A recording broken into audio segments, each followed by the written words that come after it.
threw him away. Boy, it still bothers me that somebody would have the audacity to throw somebody else away like that piece of shoulders. Because when I first saw that little feller's face, it was like he was screaming help to me. The only help I know to do is to call 911. And that's what I did. It's about that little boy that they threw away like this piece of trash. That's what bothers me worse than anything in the world, because I've got 5 grandbabies. It was just after 7 p.m. when he stepped into the woods. Boots sinking into damp leaves, eyes scanning for mushrooms, not meaning to trespass, just curious. Then he saw it, a suitcase, bright blue, just sitting there, alone, untouched, like someone had placed it, not tossed it. At first he thought someone was moving. Maybe they dropped it by accident. But it wasn't heavy with clothes. It wasn't even zipped tight. It had a strange stillness to it, a wrongness. He stepped closer, knelt down and unzipped the case. Inside, beneath a pillow and a garbage bag, was a small figure, completely still, fragile, unmoving, a quiet presence that seemed to reach out for help without sound. And that's when he called 911. In the days that followed, the world would come to know the child's name. But for a time, he was simply called Angel, because no one knew who he was. No alerts had gone out. No one had stepped forward. Not a single report had been filed. But the deeper truth wasn't just what was found in the woods that day. It was everything that came before it, and the unsettling belief that somehow this child was viewed as something less than human. This case is emotionally difficult and centers around a young child. Please take care while watching. Cairo Ammon Jordan was born on October 24th, 2016 in Atlanta, Georgia. By all accounts, he was a cheerful, curious little boy with a deep love for dinosaurs. His energy filled rooms, and his smile often lit up the faces of those around him. Family members who knew him described him as playful, gentle, and full of life. He was the kind of child who found wonder in small things, his toys, his imagination, and the world around him. His parents were Dejon Ludi Anderson and Vincent Charles Jordan Jr. Initially, there appeared to be a shared desire to co-parent, but just a year into Cairo's life, things changed. By 2017, a custody dispute emerged. What began as a legal disagreement between 2 parents would slowly evolve into a quiet disappearance, one where Cairo's paternal side of the family would be edged out, not through any formal custody ruling, but through complete disconnection. Vincent Jordan Jr. stated that he tried to maintain contact. He wanted to be involved in his son's life, but each attempt reportedly met resistance. He claimed that Dejon blocked his efforts to visit, stopped showing up to scheduled court appearances, and kept Cairo from any relationship with his father's side. Calls were unanswered. Updates ceased. By the time Cairo was 3, his paternal family had lost track of him entirely. He had been removed from their world, and they had no idea where he had gone. It wasn't just the father who lost access. Extended relatives were also cut off. Locations were no longer shared. Social media presence around Cairo became minimal. There was no formal declaration that he had been taken or hidden, just a slow erasure from one side of his family tree. In this period of isolation, a new figure emerged, Dawn Elaine Coleman. Friends with Dejon, Dawn was not a relative, though she would later claim otherwise. She began traveling with Dejon and living alongside her in Cairo. As Dejon moved from place to place, Dawn was there. She was not a distant friend or occasional guest. She was embedded in their daily lives. At times, according to social media posts and later records, Dawn was the one caring for Cairo when Dejon was unavailable. They operated as a pair, 2 adults who kept Cairo largely out of sight from those who once cared for him. There were no formal reports during this time, no welfare checks, no known intervention from Child Protective Services. Cairo was simply off the radar. No alerts were raised, and no inquiries were made that reached official channels. The system had no record of concern. This is what makes the case so difficult and so haunting. There were no dramatic outbursts, no calls to emergency services, no school reports or red flags passed along to authorities. What happened to Cairo didn't come after years of known turmoil. It happened quietly, in the space between assumptions and silence. The people around him, those entrusted with his care, were not strangers. They were the ones closest to him. And the failure wasn't just personal, it was institutional. A child separated from one half of his family, with no active oversight and no one officially checking in. Cairo's life was short, and much of it existed in places where no one was looking. Not because no one cared, but because the people who did were kept in the dark. And the ones who should have stepped in never got the chance. On March 12, 2022, deputies in South Carolina attempted to initiate a traffic stop on a 2019 Dodge Challenger. The vehicle had been clocked well above the posted speed limit. When officers signaled for the driver to pull over, the car accelerated instead. What followed was an extended pursuit spanning more than 30 miles. Behind the wheel was 37-year-old Dejon Anderson. In the back seat was her young son. The pursuit ended when the vehicle coasted to a halt, not from intervention, but from a lack of fuel. Officers approached cautiously. The doors were shut. When verbal commands went unanswered, officers began tapping on the windows. Eventually, a passenger door opened. The woman inside identified herself as Dawn Coleman. She calmly stated that a child was present and that there was nothing to be alarmed about. Both women were detained. Officers received inconsistent responses about the child's identity. One moment he was Jordan, the next Jason. Despite the confusion, law enforcement determined there was no immediate legal cause to hold the child. He was placed in Coleman's care temporarily. Hotel accommodations were arranged by deputies for her and the boy to stay the night. Anderson was booked on traffic-related offenses, including reckless driving and endangerment, and processed into Colleton County Jail. She was released the following day. Less than 3 weeks later, on March the 31st, Anderson was spotted again, this time in Louisville, Kentucky, hundreds of miles away. Surveillance footage from Oxmoor Mall showed her walking through a department store. According to reports, she was observed placing items into a personal bag without paying. Mall security confronted her near the exit. As one guard attempted to guide her back, an altercation occurred. She was detained and transferred to Jefferson County Jail on charges related to theft and physical contact with mall personnel. During this time, her son was again left in the care of Dawn Coleman. Both were reportedly staying with a relative of Coleman's in the Louisville area. Cell tower data and call records later confirmed this arrangement. Though not flagged at the time, their movements during this period would eventually become central to the investigation. Between April 8th and April 14th, a shift in tone appeared across the public social media pages of both women. These posts were unlike anything that had appeared previously. They contained references to energy cleansing, ancestral rituals, and spiritual interference. The wording grew more intense by the day. Terms like third eye, spiritual vessel, and soul separation appeared frequently. One post referenced a powerful force housed in a child's form. Another spoke of needing to complete a spiritual act to protect oneself. The content suggested a belief system that had grown increasingly removed from reality. But no intervention took place, no alerts were sent, and no psychological evaluation was conducted. These were just digital messages, left unchecked and unchallenged. Then on April 14th, a crucial timestamp appeared. Cell tower data showed both Anderson and Coleman present in a wooded area off Holder Road in Washington County, Indiana.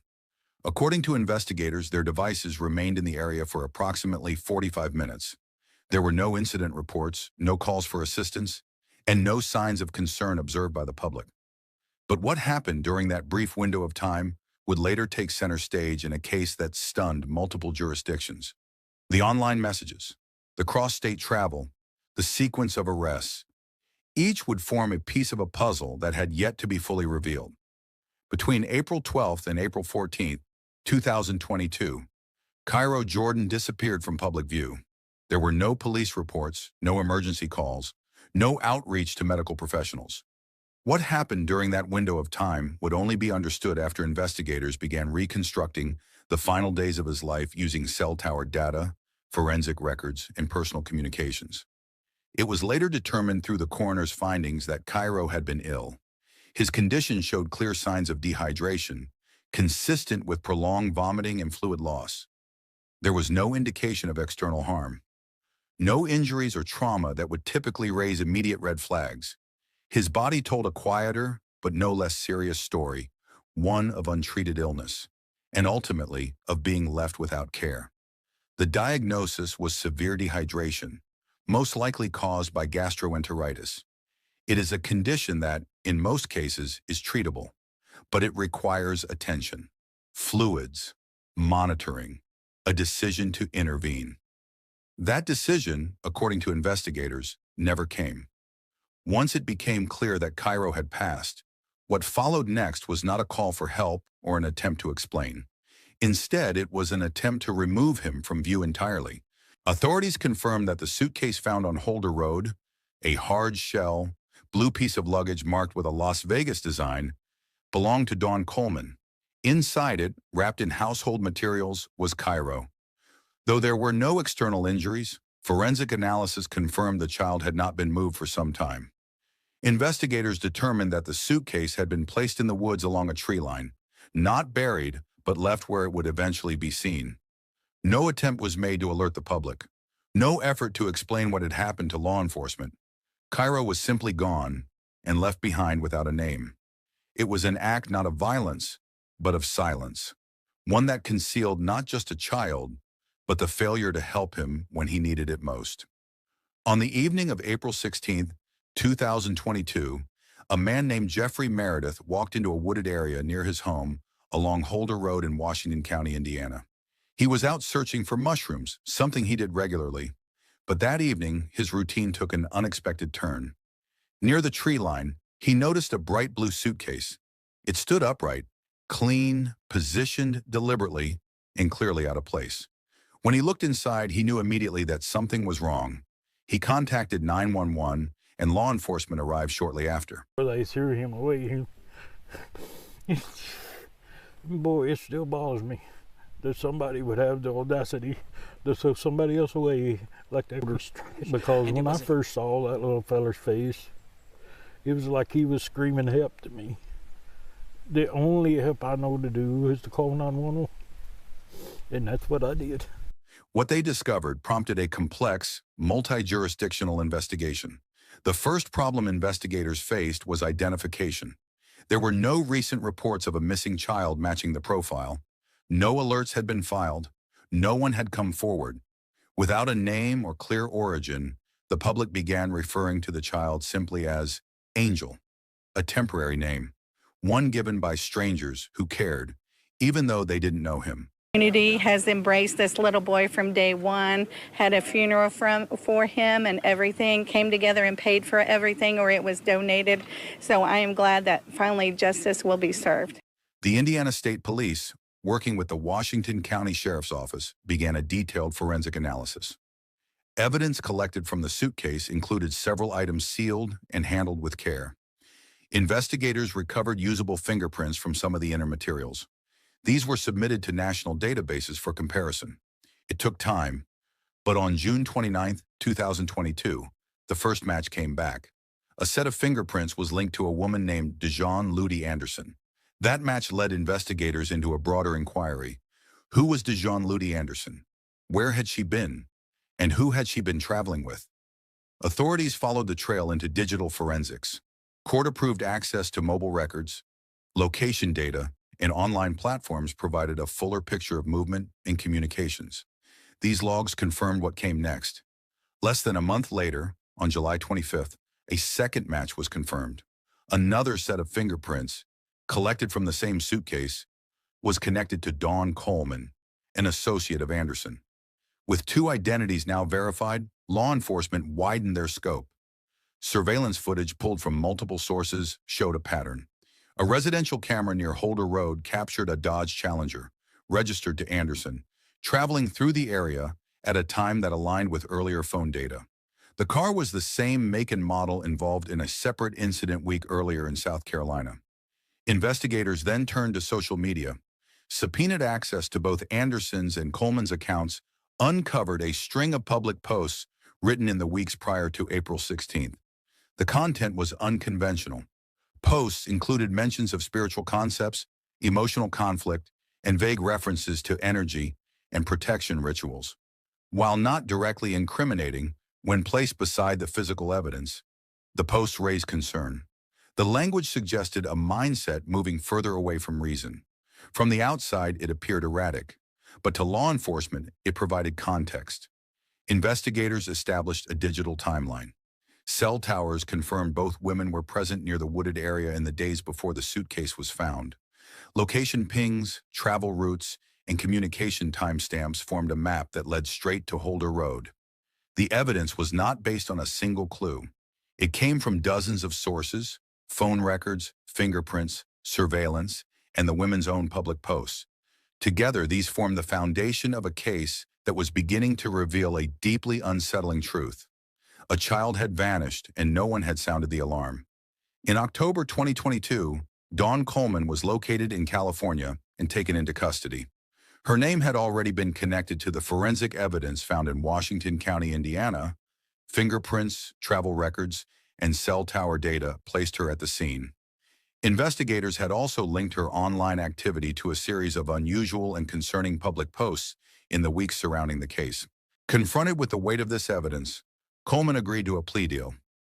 On November 21, 2024, she was sentenced to 30 years in prison with 5 years suspended. As part of the agreement, she pledged to testify truthfully in any legal proceedings involving her co-defendant, Dejon Anderson. In court, Coleman admitted to helping conceal what had happened. She confirmed her presence during key moments and acknowledged that she had assisted in covering up the events that followed. She denied initiating the actions that led to the case, but accepted her role in what unfolded afterward. Her cooperation with prosecutors played a significant role in the terms of her sentence. While Coleman entered the legal system, Dejon Anderson became harder to find. After a warrant was issued for her arrest, Anderson left known locations and was considered a fugitive. Law enforcement tracked digital leads across several states.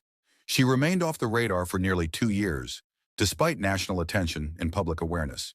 Then, on March 14, 2024, she was located in Santa Monica, California. Using multiple aliases and avoiding established contacts, Anderson had avoided detection until that point.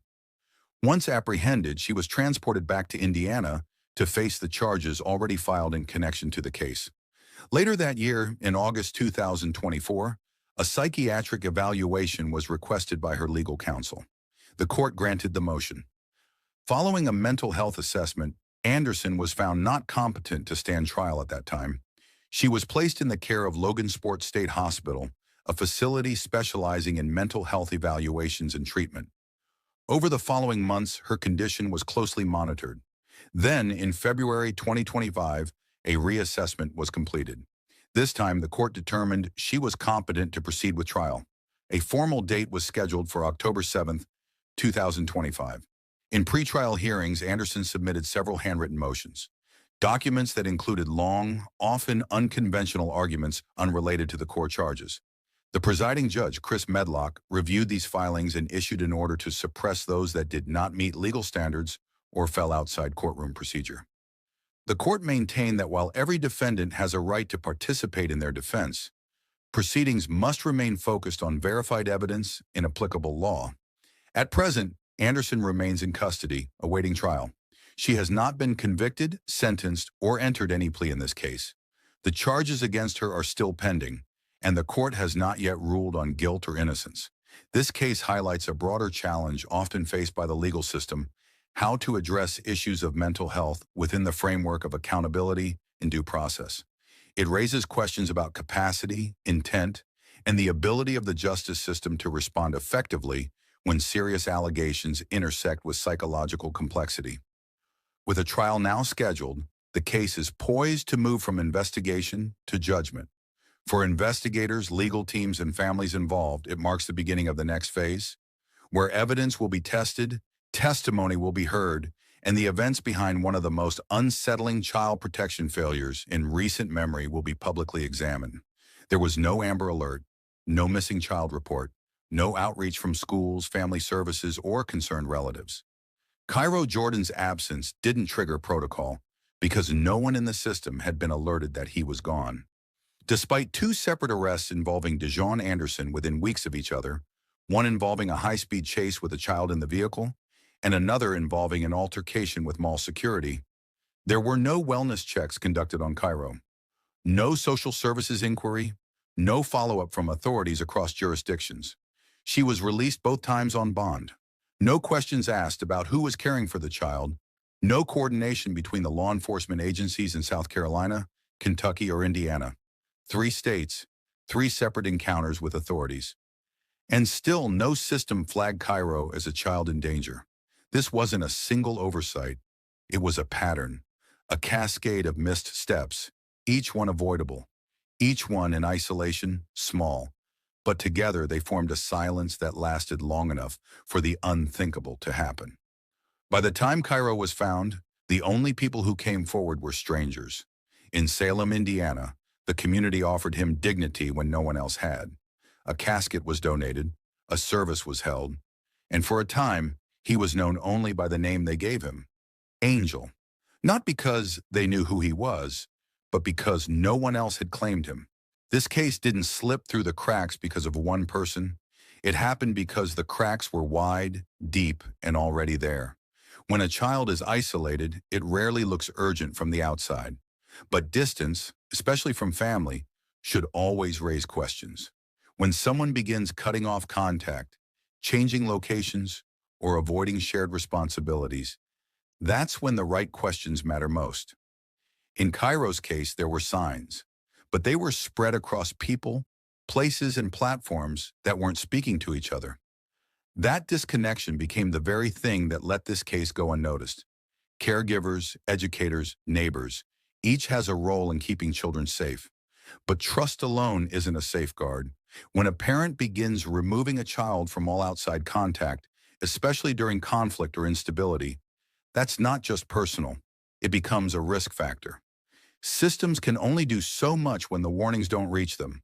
But when they do, action matters. A single wellness check, a verified report, a mental health screening after a high-risk arrest. These aren't just procedures, they're lifelines. Cairo's story is not just a case, it's a signal. One that should be shared with courts, schools, child protection agencies, and anyone in a position to intervene before it's too late. This video includes additional resources in the description. National and local numbers to call. Please take a moment to save or share them. Awareness isn't enough unless it's followed by action. Cairo Ammon Jordan was only 5 years old. He had a future ahead of him, a boy who loved dinosaurs, a child who trusted the adults around him, and a name that was almost lost to silence. What happened to him wasn't inevitable. It was a chain of preventable events, missed signals, ignored reports, and fractured systems. Now there's an opportunity, not just for justice, but for change. If this story moved you, share it. Subscribe if you believe no child should be overlooked. And if you can also share this video, it helps spread awareness. To everyone who watches, listens, and speaks out, you help turn silence into action. Your voice makes a difference. You help turn pain into purpose. And you help make sure Cairo is never forgotten.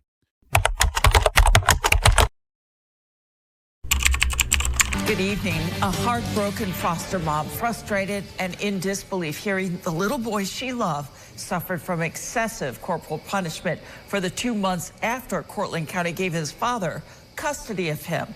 He was hiding under the stairs with a blanket.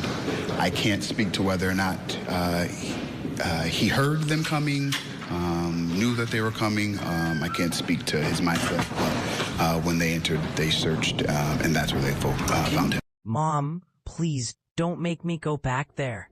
Those words weren't a tantrum. It wasn't bedtime resistance. It was fear, pure, quiet fear. And the kind of sadness that sticks with you long after a child has stopped crying. What would you do if a child in your care said that to you? One family knew something was wrong. They tried to speak up, again and again. But each time, the warnings were smoothed over, paperwork passed along, and the system simply moved forward like nothing had been said. And when the door finally closed behind him for the last time, there were no more chances left. By the time anyone listened, that child was in a hospital bed, unresponsive, bruised, and surrounded by machines trying to do what adults had failed to. The official story? He'd just fallen. But you don't get injuries like that from falling. Not like this. This case isn't just about one tragedy. It's about what happens when fear is dismissed, when warnings are minimized, and when someone dangerous is given power over someone defenseless, all because no one wanted to believe what was already in front of them. This is a difficult story to hear, but an important one to tell, because it helps protect someone else. If you're new here, we cover true stories that deserve to be heard. Tap the subscribe button and let us know where in the world you're watching from, and stay connected to a growing community of people who care about justice. And to everyone who's already shared, liked, and helped grow this channel, thank you. You've helped give voice to those who were never heard in time. To the incredible community of women, men, survivors, parents, and everyday advocates who show up with every like, comment, and share, you make this work possible. Thank you. Reichlin Brown was born on May 24, 2020, in Cortland, New York. For the first year of his life, stability was hard to come by. His mother, Mackenzie Brown, was facing a number of challenges: unreliable housing, lack of consistent income, and underlying health concerns that made daily life difficult. By the summer of 2021, those challenges reached a point where intervention became unavoidable. On July 16, 2021, the Cortland County Department of Social Services made the decision to remove Reichlin from his mother's care. It wasn't a quick decision, nor was it taken lightly, but the conditions at the time were considered unsafe. The focus, according to records, was to provide a stable environment where Reichlin could receive routine care and attention, and so at just 13 months old, he was placed into foster care. That placement would turn out to be with Samantha and Theo Adams, a couple living in the same county. They weren't strangers to caregiving. By all accounts, they were well-equipped, well-vetted, and deeply committed to the children in their care. Then within 20 minutes, like just the best little guy. Absolutely. Yeah. From the very beginning, Reichlin responded to them. He was placed into a structured home with steady meals, early learning programs, and above all, consistency. Foster records and personal accounts describe Reichlin as a child who adjusted quickly. He responded to affection, bonded with his caregivers, and showed a curiosity that made him stand out in early assessments. He loved anything with wheels: cars, trucks, construction vehicles. He liked bedtime routines, especially being read to. His favorite books included Grumpy Monkey and Llama Llama Red Pajama. It was the kind of progress that, in many cases, is cited as a foster care success story. He attended a local Head Start program where his teachers described him as engaged and energetic. He adapted to structure and thrived in predictable routines. He showed excitement around learning and was known for his enthusiasm during group activities. Staff noted how he looked forward to school each day, often arriving with a smile and eager to participate.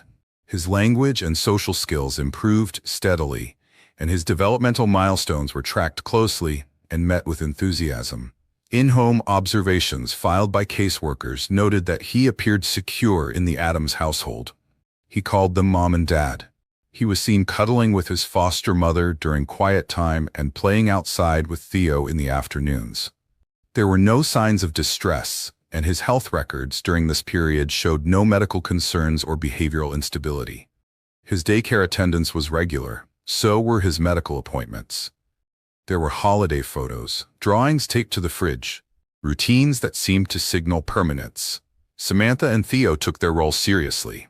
They were not babysitters, they were caregivers. They were the people Reichlin recognized as his parents. They handled diapering, sleep schedules, meals, and school prep. Not for a few days or weeks, but for years. By the time Reichlin turned 3, he had spent more time in the Adams care than he had with his biological family. There was no sign during this period that anything would shift. No warnings in official files, no active custody petitions. In fact, his placement appeared to be long-term. The Adamses had expressed interest in pursuing permanent guardianship if the opportunity ever came. And yet, just a few months before his 4th birthday, everything began to change. Not because of something Reichlin did or anything Samantha and Theo failed to do, but because someone who had never played a role in the boy's life suddenly stepped forward. That person was Reichlin's biological father, and from that moment forward, the foundation that had been built around the boy's safety began to slowly, silently erode. In August 2023, a paternity test confirmed that Joshua Emmons was the biological father of Reichlin Brown. This development marked a significant shift in the case file. Up until that point, Joshua had played no role in Reichlin's life. No visitation, no support, no contact. But with biological paternity legally established, a path to reunification opened, and it opened quickly. The following month, in September 2023, supervised visits were scheduled through the Cortland County Department of Social Services. Initially, those visits were to take place in Cortland, where Reichlin had been living with his foster parents for over 2 years. Joshua, however, cited transportation challenges. He lived in Syracuse, about 35 minutes away, and claimed the distance was making visitation difficult. Rather than requiring Joshua to meet the terms of the original agreement, caseworkers made an adjustment. Visits were moved to his residence in Syracuse. From that point on, supervision would take place within Joshua's home environment, under limited observation. It was a decision made, reportedly, to support reunification goals. But in doing so, oversight was compromised. What followed was a pattern of inconsistency. Joshua frequently missed scheduled visits. Sometimes he canceled, other times he simply didn't show. When he did participate, records indicate minimal engagement. And yet, no formal concerns were documented by social workers assigned to the case. There were no escalations, no holds placed on the progression toward full custody. According to interviews and public statements, Samantha and Theo Adams, the couple who had cared for Reichlin for nearly 3 years, were growing alarmed. Start for a year and a half. And so he had been starting preschool in the fall, and I know he was so excited for that. He loved school, loved his teachers. By us telling them about the abuse that Reichlin shared with us, despite now we know that, they knew about his 2019 conviction, and there were other, open CPS issues in their home for things like cleanliness and lice and things. And we were just told that there was absolutely nothing stopping this man from being worthy of custody. They began reporting behavioral changes after visits. They submitted concerns to the department, including recorded statements from Reichlin himself, expressing fear and resistance. Those recordings were handed over directly to social workers, but no intervention followed. Despite the no-shows, despite the foster parents' warnings, despite early signs that Reichlin was unsettled after visits with Joshua, the case advanced. On March 26, 2024, full legal custody of Reichlin was awarded to Joshua Emmons. There was no trial, no hearing, no psychological evaluation submitted by the foster family. The decision was procedural, driven by biological paternity and the state's stated preference for reunification when possible. But what the paperwork didn't reflect were the facts of Joshua's past. In 2019, just 4 years earlier, Joshua Emmons had been convicted of assault a 3-year-old boy, his then-girlfriend's son. Court records show the child suffered multiple injuries after being left alone with Joshua while the mother worked a night shift. Joshua pleaded guilty and served approximately 10 months behind bars. The conviction was a matter of public record, but according to investigative reporting by CNY Central, that conviction was never flagged by Cortland County DSS during Reichlin's custody review. The foster parents were not informed of Joshua's criminal history, nor, it appears, were any additional safeguards put in place after that history came to light. In a later interview, Samantha Adams shared her disbelief. Raised him, and they gave him to a monster. There's no way to really come to terms with that, I think, when their whole job is to protect him. When they looked me in the eye and told me that they cared about his well-being, and then 2 months later he was dead. We warned them. We set recordings. Nothing changed. Her voice, steady but strained, echoed what many in the community would later ask. How was that conviction missed? How did it not stop the reunification process in its tracks? Internal emails later obtained by reporters revealed that while some caseworkers raised concerns informally, there was no formal reassessment of Joshua's eligibility. Background checks were either incomplete or not acted upon. No secondary psychological assessment was ordered, and no additional supervision was implemented after custody was transferred. What began as a procedural custody transition had, in reality, become a dangerous oversight. And as Reichelin transitioned into full-time care with a man he barely knew, the case file didn't reflect the warnings that had been submitted by the people who knew him best. If you believe every child deserves more than just paperwork and procedure, if you believe the people raising concerns should finally be heard, then take a second to subscribe. These aren't just stories, they're warnings. And staying informed is how change begins, because the moment everyone feared, it wasn't far off. And then came the night nobody expected. May 26, 2024. A 911 call was placed from a residence on Court Street Road in DeWitt, New York. On the line was Joshua Emmons. His voice was described as calm but urgent. He told the dispatcher that a child in his care, 4-year-old Reichelin Brown, had fallen down the stairs. Emergency responders were dispatched immediately. Within minutes, paramedics arrived at the home. Reichelin was transported to upstate Golisano Hospital. At intake, medical staff noted that he was unresponsive. He was taken into emergency surgery while trauma specialists attempted to stabilize his condition. According to official documentation, doctors identified a subdural hematoma, an accumulation of fluid between the surface of the brain and the skull. This kind of injury can have many causes, but the pattern found in this case did not align with the circumstances described by the caregiver. The attending team questioned the original explanation. Alongside the cranial trauma, physicians noted additional physical findings that prompted immediate concern. These were carefully documented during preoperative evaluation and filed in the hospital's internal report. Staff were not comfortable with attributing these findings to a household accident. A timeline analysis conducted early in the investigation suggested a delay between the time of injury and the time help was called. Law enforcement reviewed message logs, household movements, and digital records. They reconstructed the evening and found that key pieces of the timeline did not match the statement provided by Joshua Emmons. Parent and just a person in general, it brings anger anytime. We're supposed to protect our youth, and we failed in this one. And it brings, it shocks the conscience, and it brings anger. According to his initial account, Reichelin had tripped on the stairs and hit his head while walking between rooms. He claimed the child lost consciousness soon after. But the scope and depth of the internal trauma did not match that narrative. Imaging reviewed by consulting specialists pointed toward significant impact, beyond what a misstep could produce.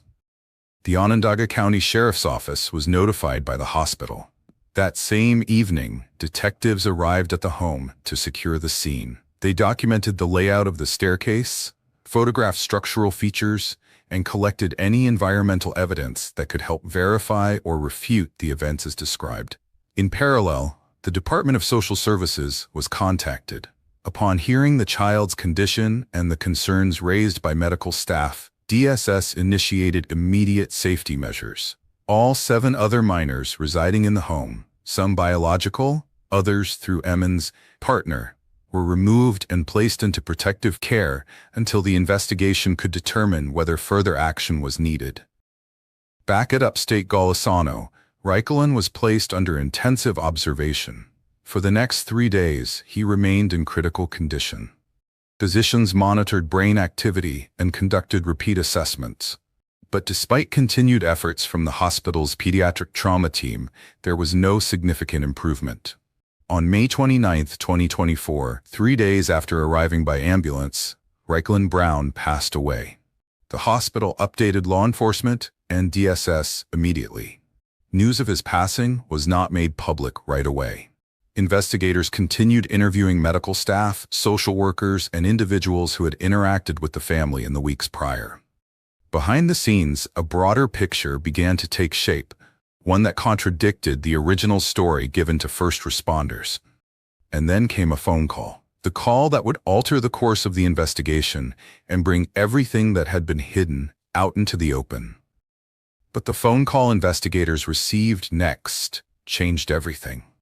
Following the passing of Reichelin Brown on May 29, 2024, The investigation entered a decisive phase. The Onondaga County Sheriff's Office moved quickly to establish the facts. Within days, an official statement was released. The injuries sustained by the child, the office confirmed, were not consistent with a household accident. According to the sheriff's findings, the trauma appeared to result from repeated force, not from a misstep or stumble. The sheriff's department publicly identified the case as non-accidental in origin. Though no additional suspects were named, law enforcement made it clear that the conditions of the household had warranted immediate removal of all other children from the property, 7 minors in total. This action was taken within hours of the initial hospital report and was coordinated with child protection officials for precautionary reasons. As investigators built their timeline, attention shifted to the paper trail that had led to the custody transfer. Cortland County DSS documents were subpoenaed. Case notes, communications, and clearance records were all examined in detail. It was during this internal review that one of the most troubling gaps was confirmed. The agency had never documented or acted on Joshua Emmons' 2019 criminal conviction. Public records showed that Emmons had previously been convicted in a separate case involving a young child. The conviction had been entered into state systems and was available to any agency performing a routine background check. But for reasons still not explained by Cortland County, no documentation within the DSS custody file reflected any awareness or review of that case. This failure triggered a formal response from the New York State Office of Children and Family Services. OCFS opened a statewide administrative review of how the Cortland County Department had handled the case. A spokesperson for the agency stated that the goal was to determine whether policies had been followed, whether proper screenings had been completed, and whether individual caseworkers had raised concerns that were ignored or dismissed. Despite growing public attention, the Cortland County DSS Commissioner issued a limited statement. The Commissioner declined to initiate a local investigation, instead deferring fully to the ongoing state-level review. This decision drew criticism from local advocates and community members who believed an internal review should have been launched in parallel. Meanwhile, the legal process was accelerating. In early July 2024, prosecutors filed formal charges against Joshua Emmons. Initially charged with manslaughter, the case was quickly presented to a grand jury. That affected the community greatly. Our office, as well as Sheriff's Department, received a lot of inquiry into the tragedy that is Reichlin Brown's death. That insight and push from the community was additional driving force for the diligent, hardworking efforts of all of the members of that multidisciplinary team to make a determination as to what and who caused the death of Reichlin Brown. Based on medical evidence and investigative reports, the grand jury returned an indictment for second-degree murder. The upgraded charge reflected what investigators described as the deliberate nature of the circumstances. As of this recording, no trial verdict or formal sentencing has been announced. In court, the district attorney's office emphasized how critical decisions had failed to prevent what unfolded. The prosecution argued that the oversight by DSS had not only enabled the custody change, but had done so without full knowledge of the caregiver's background. Medical examiners were called to explain the forensic evidence, while child protection experts testified to the proper protocols that should have been in place. Among the most compelling testimonies were those from Samantha and Theo Adams, the foster parents who had raised Reichlin for nearly 3 years. We were, nervous when we found out. We'd had Reichlin at that point for like 2.5 years, and we had been hoping, to make him a forever part of our family. I closed Reichlin and I in the car. He just burst into tears, and he's like, "Daddy, Josh hit me. I don't like it. I'm so sad," and just sobbed the whole ride home. Meeting with DSS and really tried to lay it out like, this is what's happening. And we were basically told, sometimes kids make stuff up. And having seen him in the hospital, it's very clear why. If we had seen him, we would have known what was happening. They spoke of the documented concerns they submitted to caseworkers, including behavioral changes and emotional shifts observed after visitations. They described how they had recorded Reichlin voicing fear and reluctance, and how those recordings were delivered to social workers ahead of the custody transfer. Their testimony was described by observers as focused and composed. They did not speak in anger. They spoke for the child they considered their son. Mackenzie Brown, Reichlin's biological mother, also testified. Her statements centered on her efforts to regain custody, steps that included entering a rehabilitation program, securing stable housing, and completing the necessary requirements laid out by family court. She told the court she had been working toward reunification and had maintained consistent contact with DSS. She said she was not made aware that Reichlin's father had re-entered the picture until after the legal process had already begun moving forward. Her statements turned sharply toward the department.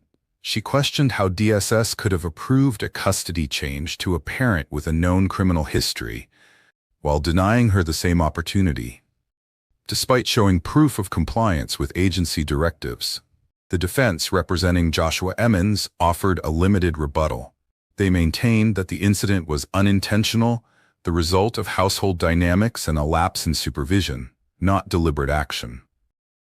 But the forensic evidence presented by the prosecution, including testimony from multiple medical professionals, undermined that position.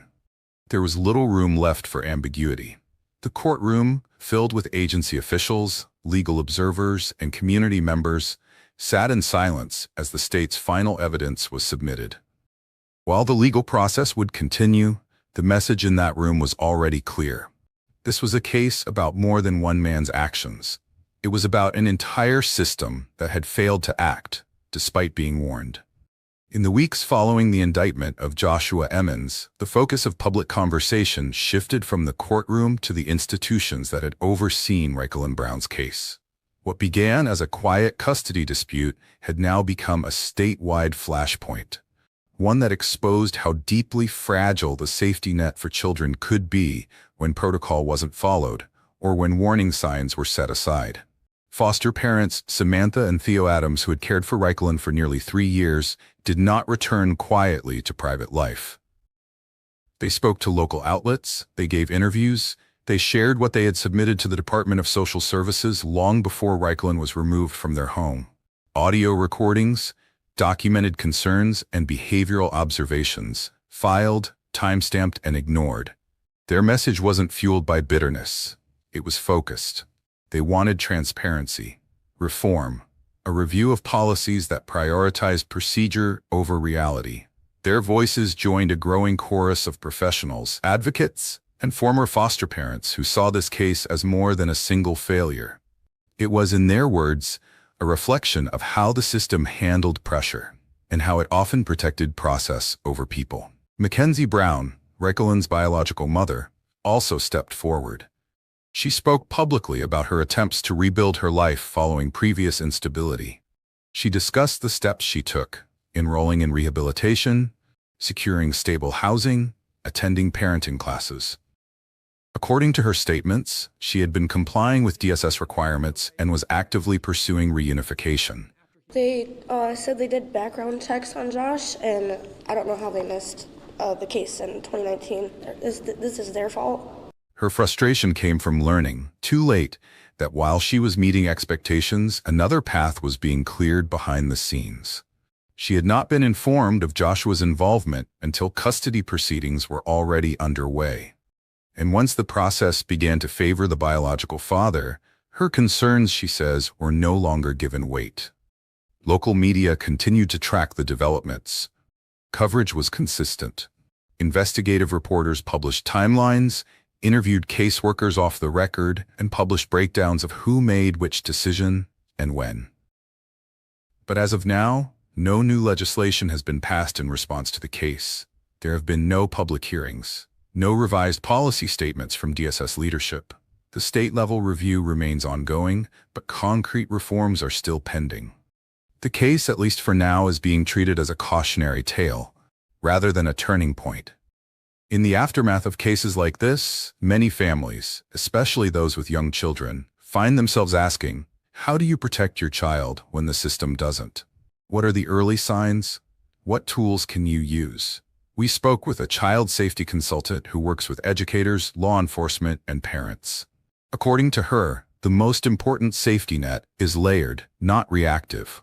It starts with baseline checks. Criminal history is the first filter, but not the only one. Background checks must be paired with routine wellness evaluations, consistent medical appointments, and open lines of communication between caregivers, educators, and pediatric professionals. She recommends something called the KID check method. Know, identify, document. It's a framework built around observation. Know the adults in your child's environment. Identify any shift in behavior or patterns. Document what you see, even if it seems small. Pattern recognition over time is often what raises the first red flag. She also emphasizes the importance of what she calls gut-level supervision. Just because someone passes a screening or holds a trusted title doesn't mean instincts should be dismissed. If something feels off, pause, ask questions, monitor closely. Practical boundaries also matter. Children should not be left unsupervised in situations where the adult has unchecked access and little external accountability. This applies in blended households, shared custody scenarios, or when new partners enter the picture. Families are also advised to keep a consistent medical log. If bruising patterns, emotional changes, or behavior regressions occur, track them. Bring them up during doctor visits. Include details like timing, frequency, and context. Providers are trained to spot inconsistencies, but only when the information is clearly communicated. Above all, the message is this: don't wait for confirmation. Awareness doesn't start when something's already happened. It starts with being proactive when things seem out of place. For Reikland's caregivers, the warning signs were there. They were submitted, repeatedly, but they were filed away without consequence. And while no one can change what's already occurred, the people closest to Reikland hope his case serves as a reminder that vigilance is not suspicion, that advocacy is not overreaction, that silence in moments of doubt is never the safer option. Because when a child's voice is too small to be heard, the responsibility falls on the adults to speak louder. And sooner. From a distance, the events may appear like a sequence of disconnected steps, routine procedures, legal filings, paperwork passed across desks. But when examined closely, the full picture reveals something far more sobering. What happened to Reikland Brown was not the result of one isolated failure. It was the consequence of a cascade of missed opportunities, unchecked decisions, and assumptions that were never challenged. It began with a foster placement, one that provided structure, consistency, and safety. Reikland had a stable environment. He had routines. He had people who saw him every day and paid attention when something didn't feel right. But when his biological father initiated a custody claim, the focus shifted. Procedure took over. The stability that had been built around Reikland was gradually dismantled. Custody was granted. Visits were allowed to move forward with minimal scrutiny. Critical history was either missed or ignored.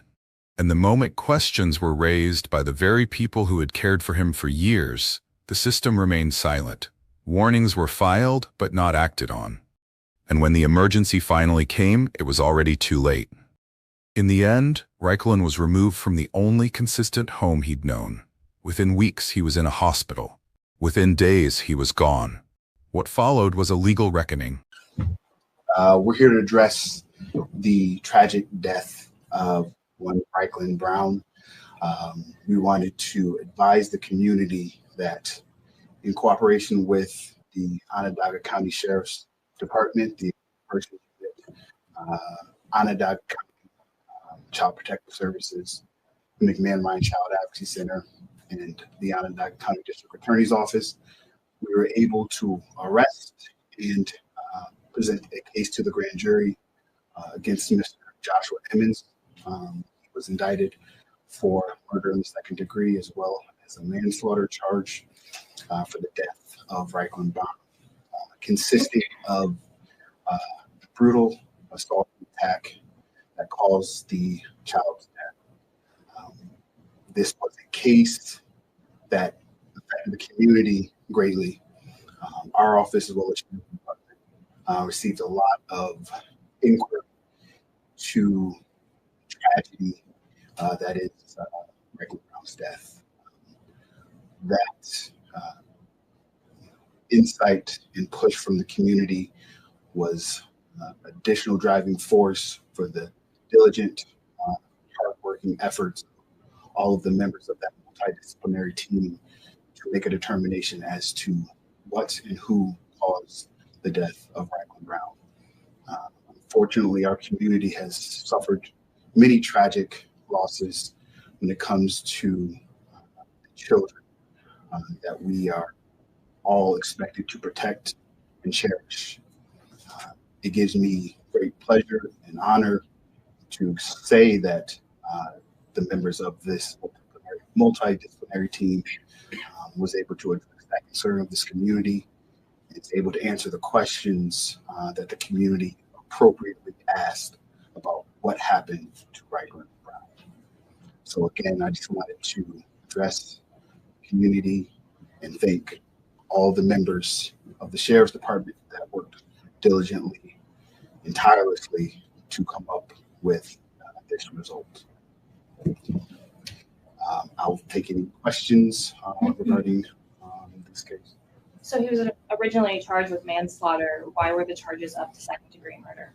That was a strategic decision by the Sheriff's Department as well as our office as to what to charge with. We ultimately made a determination that we were able to enhance the charges to second degree under the grave indifference statute. For those who don't know what that statute means, for those that just know that manslaughter generally means like intent, whereas murder means there's intent there.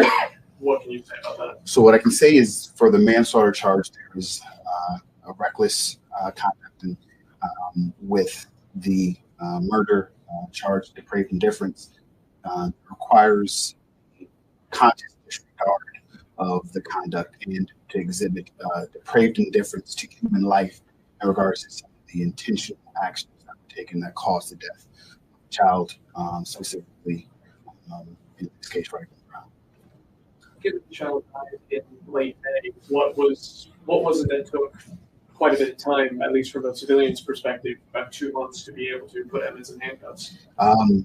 For us, and I think this is important for the community to understand, that there is a lot of investigatory work that goes into cases like this.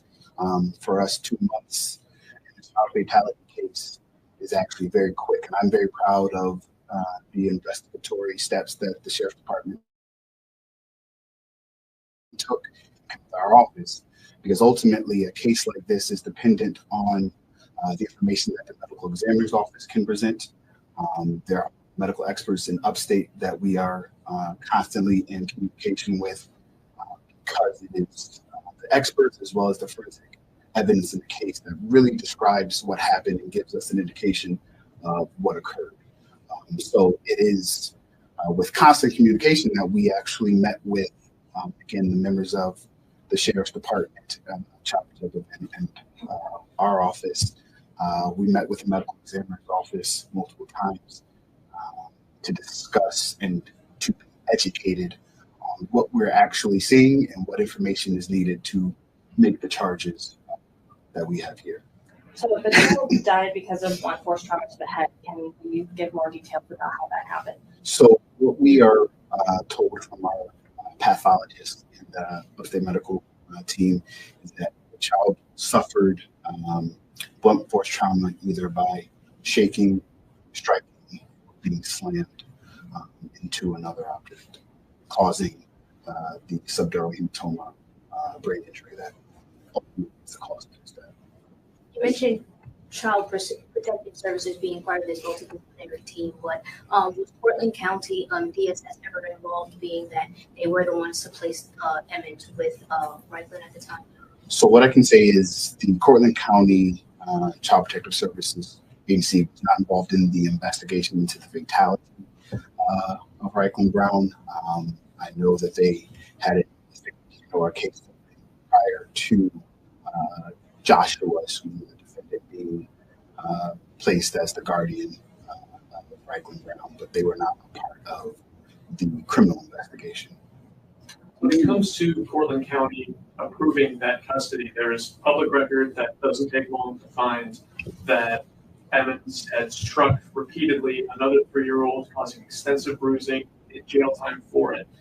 Are you frustrated that we're standing here today talking about Reichland's passing, even that this comes off the back of Portland County approving that custody?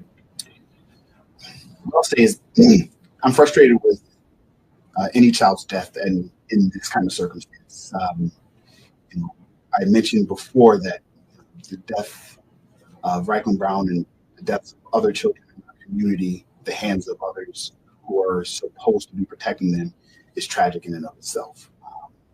That is unfortunately the task that the Abused Persons Unit is responsible for, dealing with those cases on a continuous basis.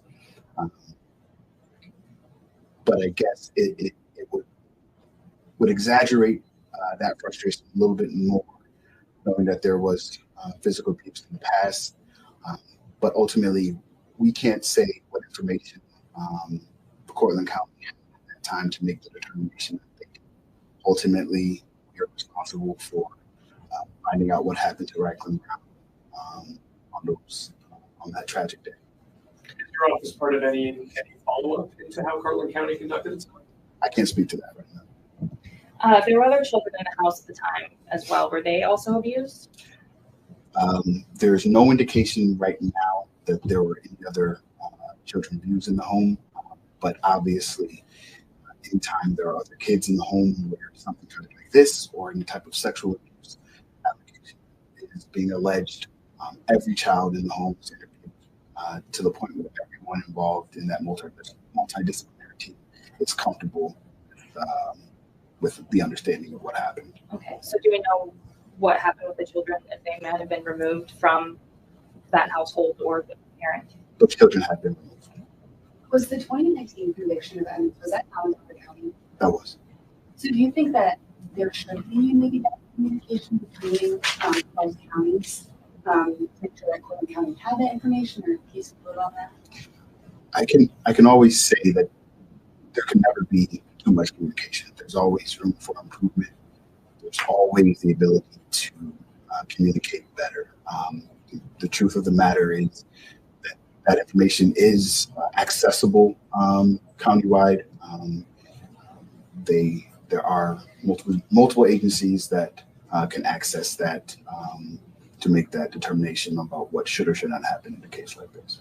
And in court before he used corporal punishment was the way that he disciplined his son. Can you say like what that corporal punishment was? I can say that, in regards to one of the charges in the indictment, the endangering the welfare of a child, that Reichland appeared to have suffered other injuries at the hands of Mr. Emmons. There's indications that Reichland would have been slapped and struck for various reasons, causing some of those injuries and bruises.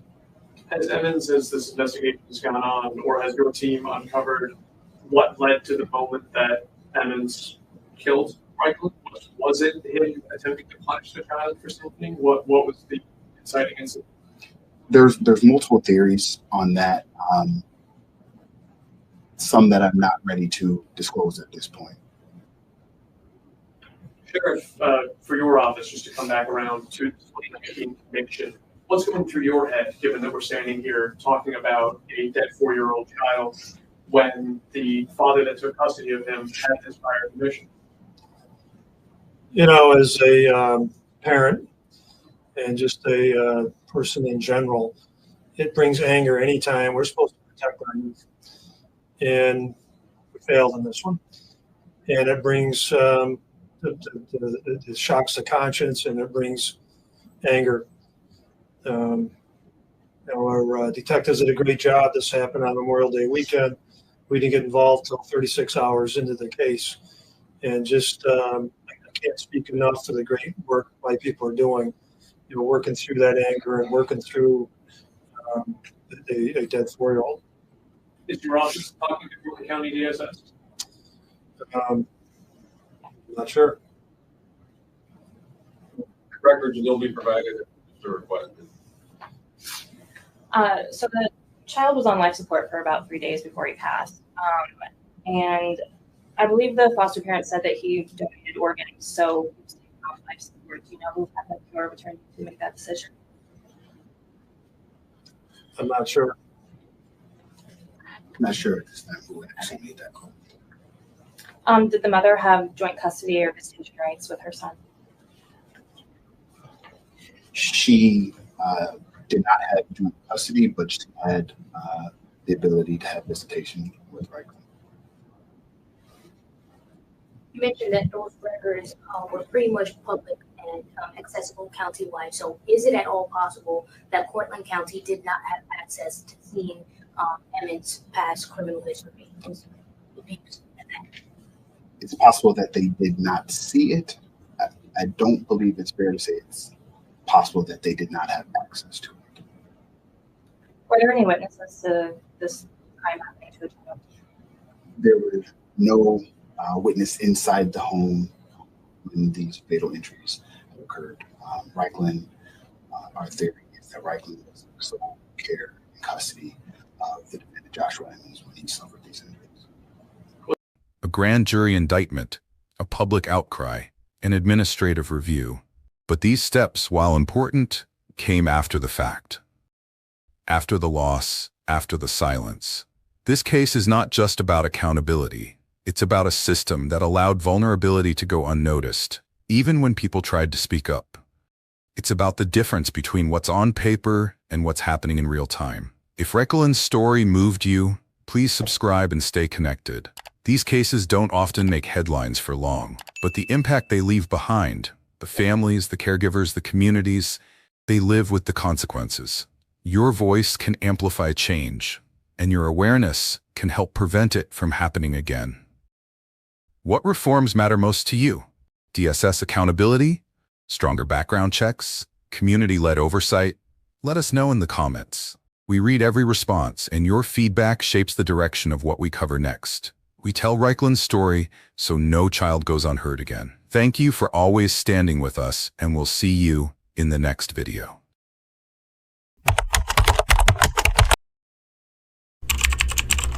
Tonight, new charges are filed against a mother and her boyfriend in the death of a 2-year-old Oakley Snow. The allegation is that this is a trap house, a place where people use drugs. It's where people went to use drugs, and to put two very small children in that environment was not going to produce a good outcome for anybody, which is why there's charges related to both children.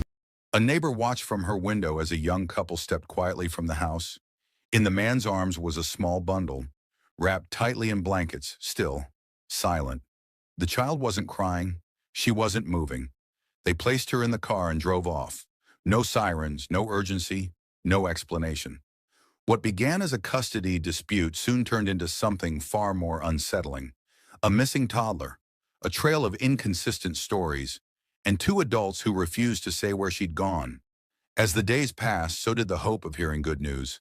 Behind the silence was something deeper, a pattern of behavior, overlooked warnings, and a failure by multiple systems to protect the child they were supposed to shield. The case of Oakley Snow is not well known, but it should be. She was a toddler, not even 2 years old. Her name rarely made national headlines. Her photo didn't dominate news cycles, and yet her story exposes the very cracks that let the vulnerable slip through unnoticed. She was surrounded by people who claimed to care for her. Some did, some didn't, and others enabled what would come next. This is not just a disappearance.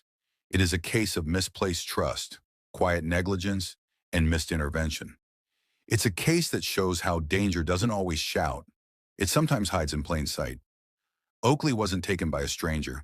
She was last seen in the care of people who should have protected her, but they didn't. And by the time authorities began asking the right questions, the answers were already buried under months of silence. Before we go any further, we want to be clear. This documentary addresses serious issues involving child endangerment and institutional failure. The details will be presented with care and respect, but the emotional weight of what happened cannot be ignored. If you're a parent, a caregiver, or someone who believes every child deserves a voice, please watch with awareness. To those joining us for the first time, welcome.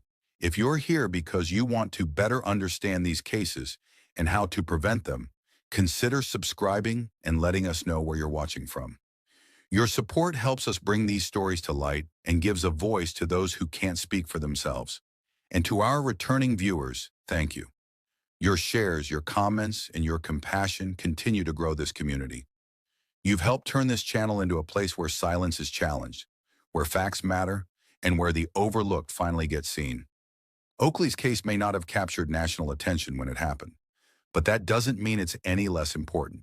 In fact, it may be more important because it shows us exactly what happens when warning signs are ignored, when systems fall short, and when the people closest to a child become the very reason she disappears. Now we begin our investigation, not from the start, but from the moment everything changed, from the day she was seen being carried out of that house, wrapped in silence, and never seen again. Oakley Snow was born on March 10, 2021, in Cromwell, Oklahoma. With bright blue eyes and light blonde hair, she carried a quiet charm that stood out, even in the earliest stages of her life. Those who spent time around her described a playful, curious spirit, a toddler who watched the world carefully, always observing, always learning. She was the first child of Madison Marshall, a teenage mother still finding her footing in the adult world. At just 19 years old, Madison was navigating a new role in a setting where support could be unpredictable. Oakley's father, Zachary Snow, was involved in the beginning, and for a time, the two shared parenting responsibilities. But that changed not long after Oakley's birth. The relationship between the young parents began to fracture, quietly, steadily. In early 2022, Oakley became a big sister. Madison welcomed her second child, a baby boy named Colton. While many families adapt to new additions with structure and support, this household lacked long-term stability. By the time Colton arrived, the couple had separated. Madison was now the sole caregiver of two children, responsible for their day-to-day lives and every decision that shaped their environment. Oakley lived within a small circle. There were no outside caretakers, no daily school routines. She wasn't enrolled in daycare. Nearly every moment was spent within the confines of her home, dependent on the judgment and presence of the adults around her. In such settings, consistency and safety are non-negotiable. The younger the child, the more trust is placed in the adults who speak on their behalf. That trust, however, is where the first cracks began to show. The decisions made about Oakley's care were not guided by professionals or supported by community services. They were based on shifting relationships and personal choices, choices that didn't always center her well-being. Without oversight and with no formal check-ins, the responsibility for Oakley's safety fell entirely on a few individuals. And not all of them were prepared or willing to meet that responsibility. In her brief life, Oakley had already experienced transition and uncertainty. The details of her daily life weren't broadcast or shared widely. She wasn't visible to the world, but that doesn't make her story any less urgent. Because behind every quiet childhood is a set of decisions. And in Oakley's case, those decisions would soon become the focus of intense scrutiny, long after anyone realized something was wrong. In October 2022, a call came into the Okfuskee County Sheriff's Office in Oklahoma. Madison Marshall reported escalating concerns about her boyfriend, Roan Waters. Deputies responded that same day to the home where they were living. What they encountered wasn't just resistance. It was a situation that revealed deeper issues hiding just beneath the surface. When officers arrived, Roan came to the door. His tone was immediately defensive. He questioned their presence and demanded to know if they had legal grounds to proceed. Before the deputies could respond, the door was closed. The officers attempted to explain through the door that they were there on a safety check, but there was no cooperation, no willingness to engage. Roan's voice rose from behind the door, dismissive and confrontational. The interaction ended without further access to the home, and the officers turned to leave. But just as they were walking away, Madison returned to the property. She pulled into the driveway with her two children in the back seat, Oakley and her younger brother, Colton. Officers tried to speak with her. As they approached, Roan came back outside and, this time, made communication nearly impossible. Loud music began blaring from inside the home. The officers attempted to engage Madison again, but the sound drowned out the conversation. Eventually, she indicated that everything was okay, and the deputies, unable to proceed without cooperation, left the property. That wasn't the end of the interaction. Later that day, Madison went to the home of Zachary Snow, Oakley's father. There, away from the noise and pressure, she gave a fuller account of the situation. She told responding officers that an incident had occurred involving Oakley and that she had voiced concern about how things were being handled. She also said that when she confronted Roan about his behavior, the situation between them became more tense. According to officers on the scene, Madison disclosed visible evidence that something had happened. However, she declined to file a report related to her own experience. She requested to move forward only with a report concerning the treatment of her daughter. The reasons for that decision remain unclear. Whether she was fearful, uncertain, or simply trying to protect herself and her children, the result was the same: an incomplete legal picture. By November 7, 2022, a warrant was issued for Roan Waters. The charges included misconduct involving family safety.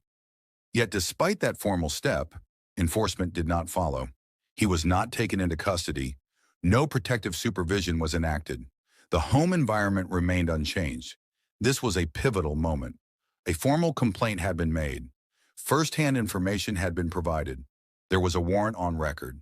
And still, no action, no home visit, no removal, no temporary placement. The opportunity to intervene had arrived, and it passed without impact. For observers reviewing the timeline in retrospect, this point stands out.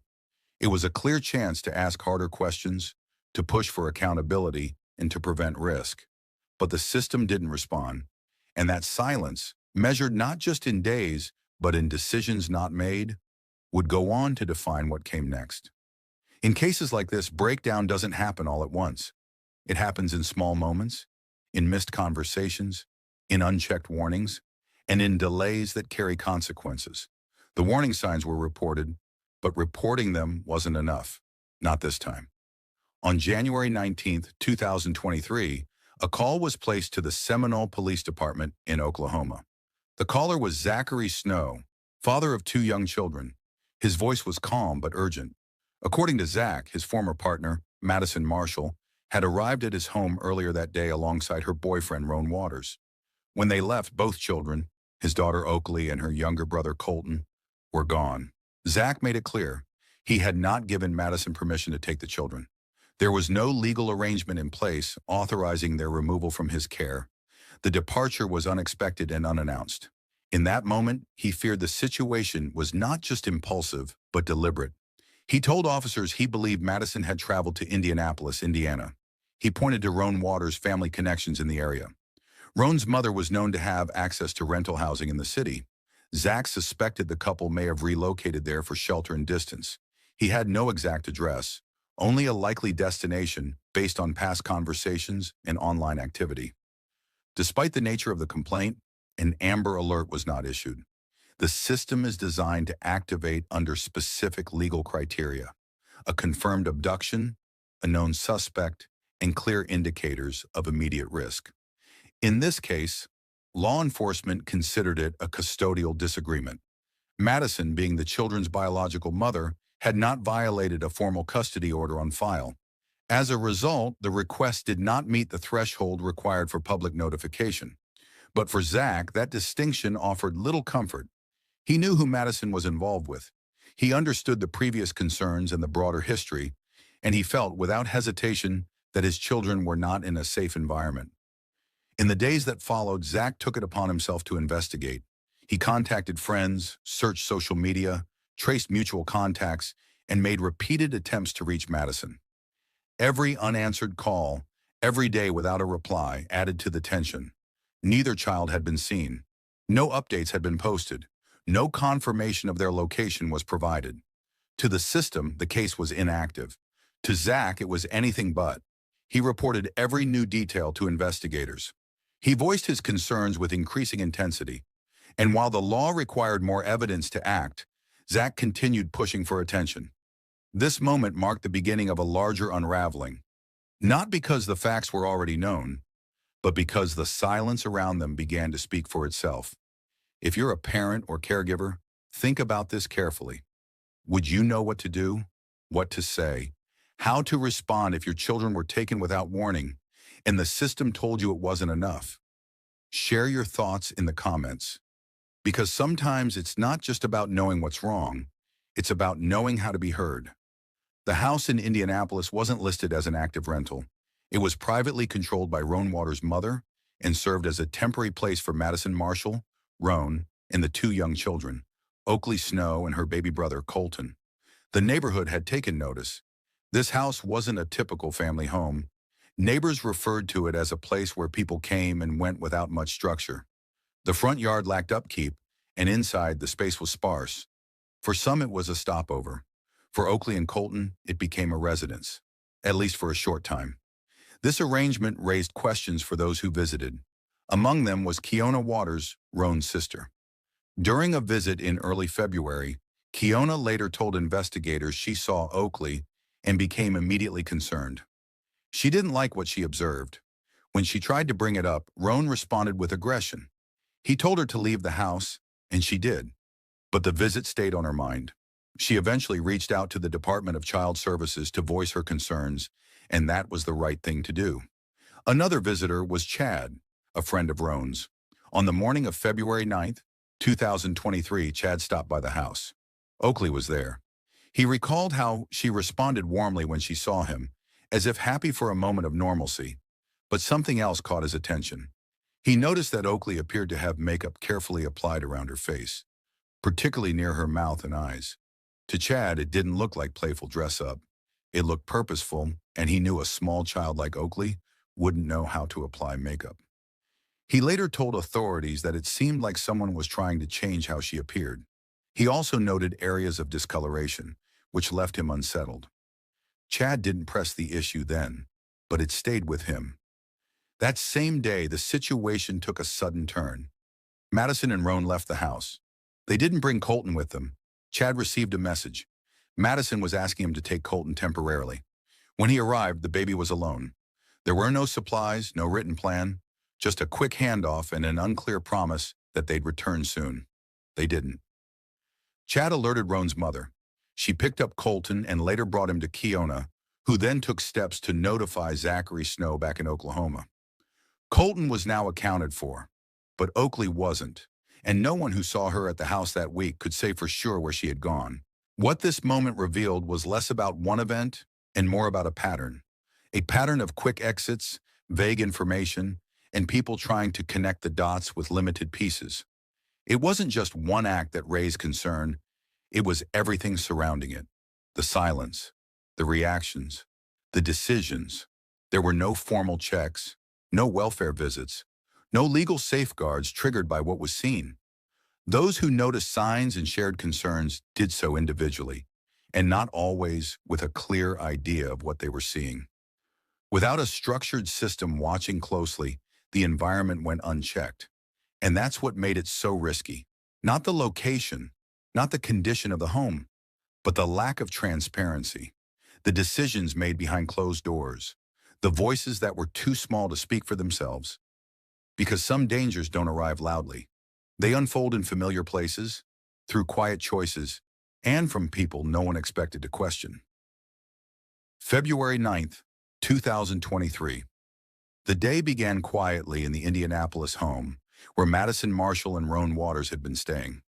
By that evening, Oakley Snow was no longer seen by anyone outside that household.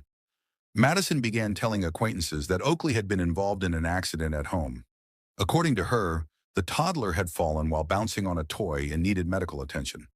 She said they had taken her to a hospital and were handling the situation. The explanation was short, with little detail. When asked which hospital, she didn't offer a name. Later reviews of medical records across Indianapolis revealed something critical. No hospital in the area had any record of Oakley being treated or admitted on that day, or any day surrounding it. Around the same time, a neighbor recalled seeing something that stood out. She told authorities that she saw Madison and Roan leaving the house with a bundled figure, wrapped in blankets. The shape was small and it wasn't moving.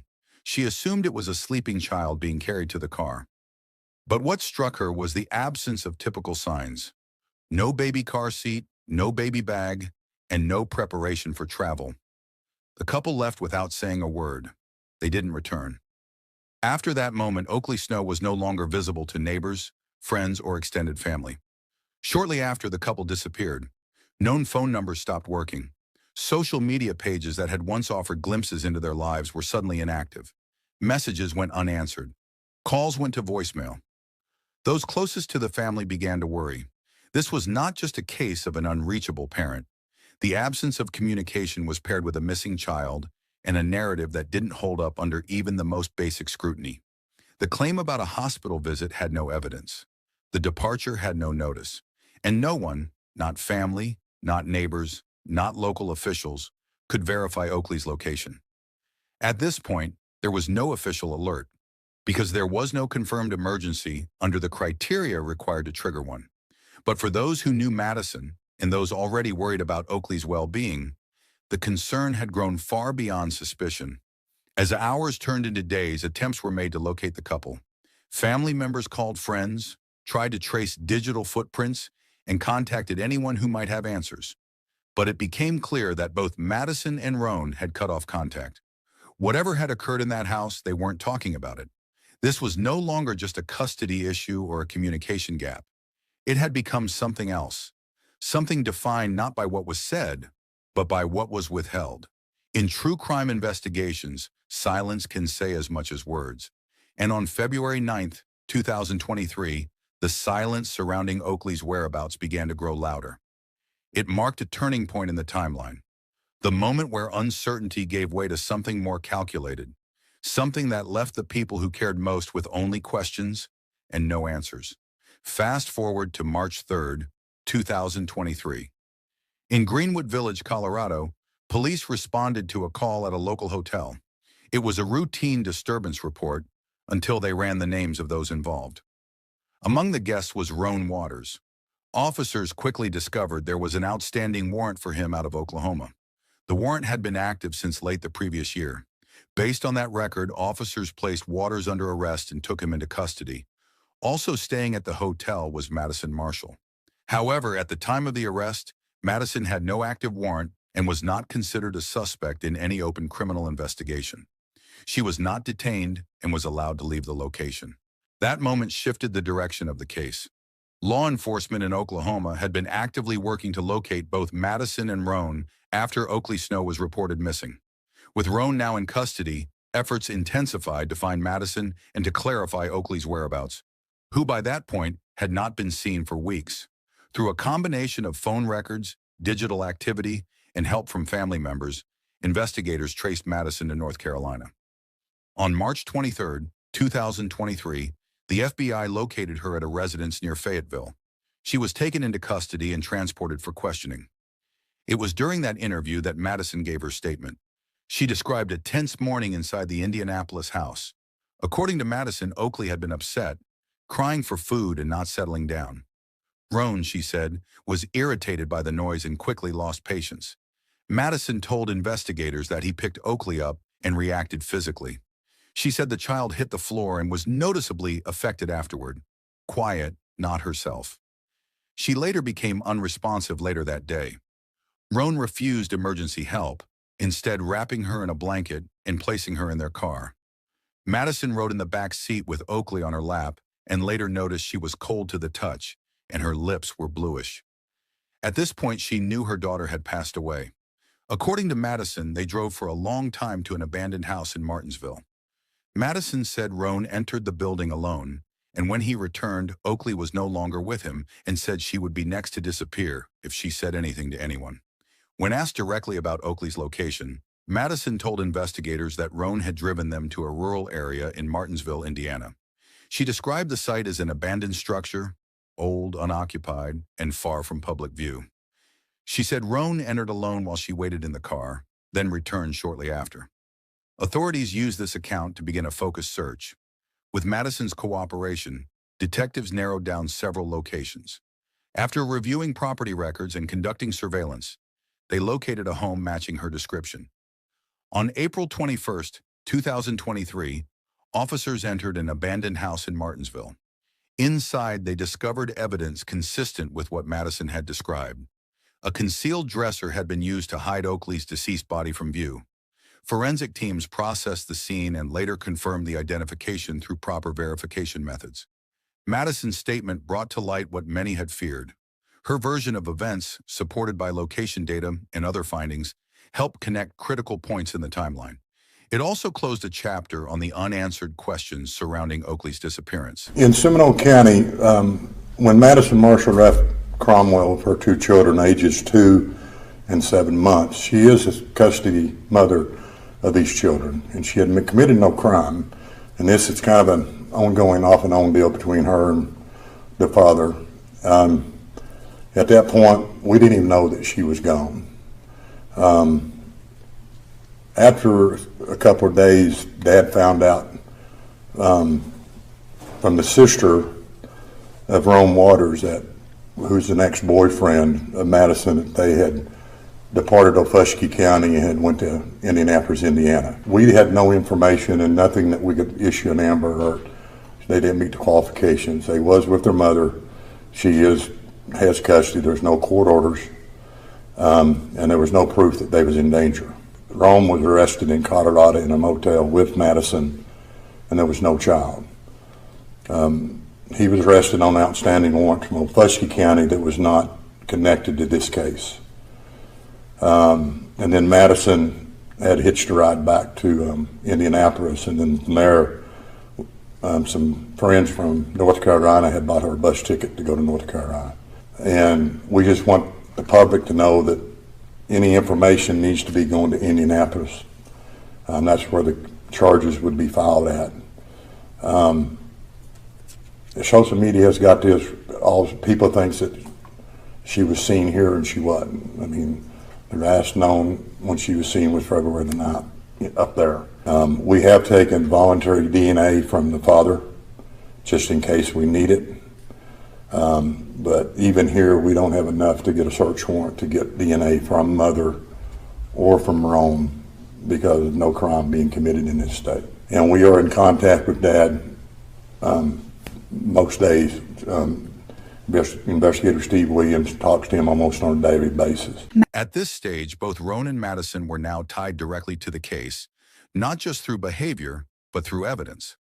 Madison's decision to talk gave investigators the breakthrough they needed, and from there, the case moved forward. This portion of the investigation marked the beginning of formal accountability. It also revealed how many layers of silence had stood between the truth and those trying to find it. For nearly 3 months, Oakley had been missing from public view, while those who knew what happened kept it hidden. Now, with both individuals in custody, the process of seeking justice would begin. But the silence that followed Oakley's name until that point had already left its mark on a family, on investigators, and on every person who asked where she was and why no one had answered sooner. The legal process in the case of Oakley Snow began to take shape once both key individuals, Roan Waters and Madison Marshall, were in custody. With statements recorded, evidence secured, and the sequence of events outlined, the focus shifted from investigation to accountability. That burden now fell to the courts. Roan Waters faced the most serious charges. He was initially charged with multiple offenses, including neglect and a count tied to the outcome of Oakley's disappearance. Prosecutors emphasized that his actions, combined with prior conduct and missed opportunities to seek help, reflected a pattern of disregard. The charges weren't based solely on one day. They spanned weeks of decisions that together revealed a breakdown in responsibility. In May 2025, Roan entered a guilty plea to neglect of a dependent, resulting in fatal consequences. In return, the most severe charge was dropped. The plea avoided a full trial, but brought the facts formally into the record. The court sentenced Waters to 45 years in the Indiana Department of Corrections. During sentencing, the judge spoke to the significance of trust, especially when it involves those too young to speak for themselves. Waters remained quiet as the sentence was handed down. His legal team called it an attempt at closure, but for Oakley's family, accountability didn't translate to healing. Madison Marshall faced a different but equally complex legal situation. She was charged with 6 counts, including neglect and assisting in the concealment of critical information. Prosecutors made clear that her inaction and her efforts to delay the investigation played a substantial role in what unfolded. In June 2025, Madison pleaded guilty to 2 counts of neglect. She agreed to cooperate fully with authorities and testify if called to do so. The terms of her plea meant she could face up to 25 years in prison.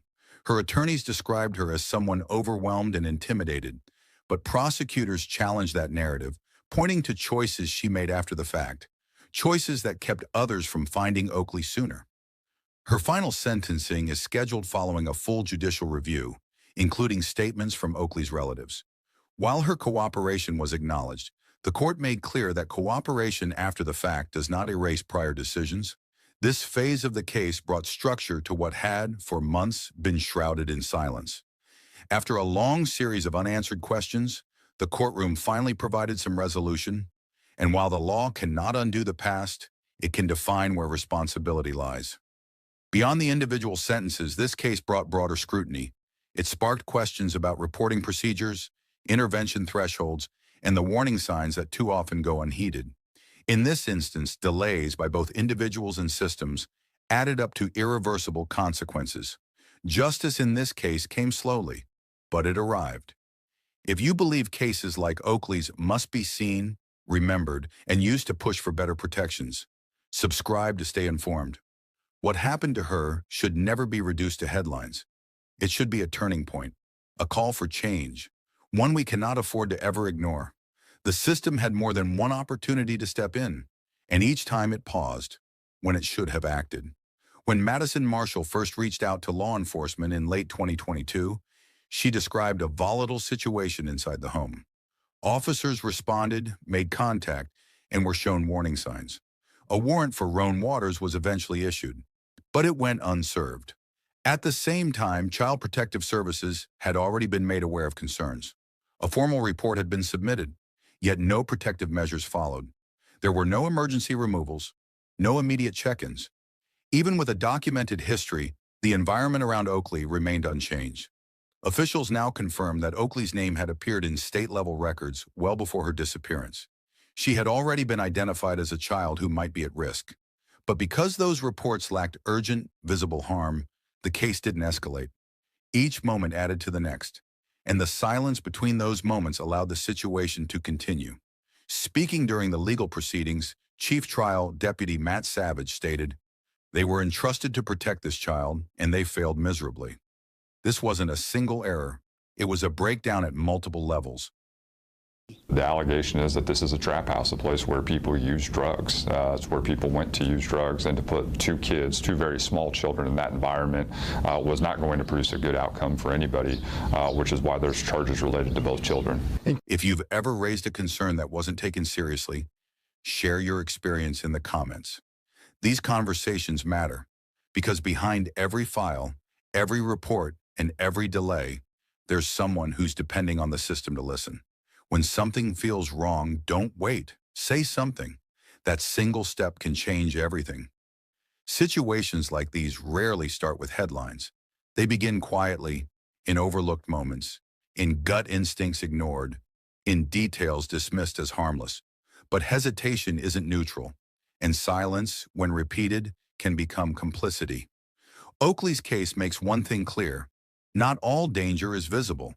It can live behind closed doors, masked by routine, explained away by familiarity. And often it's those closest to the situation who miss the signs, or who hesitate to act. Prevention doesn't start in courtrooms. It starts earlier, with awareness, access to support, and real coordination between the systems that are supposed to protect the most vulnerable. Every caregiver deserves tools to identify risk. Every community needs agencies that communicate clearly and act without delay. And the rest of us? We're not bystanders. We're part of the equation, neighbors, teachers, extended family. We all play a role in noticing when something doesn't feel right and knowing how to respond. Because what's hidden in plain sight is often the most overlooked. And the cost of waiting is measured in lives changed forever. Oakley deserved more. She deserved a circle of protection, not unanswered questions. We owe it to her, into every child like her to make sure her story leads to more than just reflection. Girl was allegedly by neighbors who claimed that her mother was carrying what appeared to be a child wrapped in a blanket, though the child was making no sound, nor was the child moving. Of what's at stake when no one listens.